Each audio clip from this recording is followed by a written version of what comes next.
नाज़रीन ख़बरुनि जो सिलसिलो जारी है। वहाँ बिरशा का ख़बर ॾींदा आहियूं। हज़रत शाह अब्दुल लतीफ़ भिटाई रहमतुल्लाह अलैह जो 276 उर्स मुबारक ॿिए ॾींहुं बि अक़ीदत व एहतराम सां मल्हाए पियो वञे। ज़ाइरीन जे अचण जो सिलसिलो जारी है। वधीक असांजो रिपोर्टर मोहम्मद जुमन चौहान उते मौजूद है। उनखां तफ़सील पुछूं था। जी जुमन, कहिड़ा तफ़सीलात नवां? जी बिल्कुल, मां हिन वक्त हज़रत शाह अब्दुल लतीफ़ भिटाई ते मौजूद आहियां। हज़रत शाह अब्दुल लतीफ़ भिटाई जो 276 उर्स मुबारक जूं तैयारियूं मुकम्मल थी चुकियूं आहिनि। हींअर जेको आहे ज़ाइरीन जेके पाकिस्तान जे चारई सूबनि मां ऐं ॿियनि मुल्कनि मां बि हज़रत शाह अब्दुल लतीफ़ भिटाई ते ज़ाइरीन पुॼणु शुरू थी विया आहिनि। ॿिए पासे जेको आहे दरगाह भिटाई ते वाथरू गेट सीसी कैमरा बि नस्ब कया विया आहिनि। 4 SSP ऐं 12 DSP, 80 रेंजर्स जा एहलकार, 54 पुलिस एहलकार बि जेके तैनात कया विया आहिनि।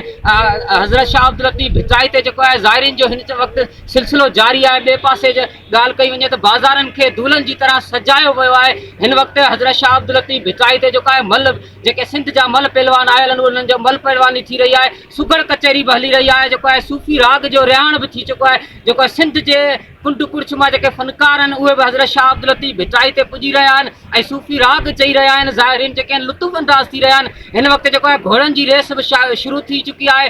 ढगनि जी रेस ॿिए पासे हली रही आहे। जेके ज़ाइरीन जो हिन वक़्तु जेको आहे सिलसिलो जारी थी चुको आहे। हज़रत शाह अब्दुल लतीफ़ भिटाई जे उर्स मुबारक में मुकम्मल तौर सिक्योरिटी जेका आहे चारई तरफ़ वाथरू गेट सीसी कैमरनि सां निगरानी बि कई पई वञे। वधीक ख़बरनि ऐं तफ़सील जे लाइ विज़िट कयो असांजी वेबसाइट awami news hd.com ऐं ॾिसंदा रहो Awami News HD।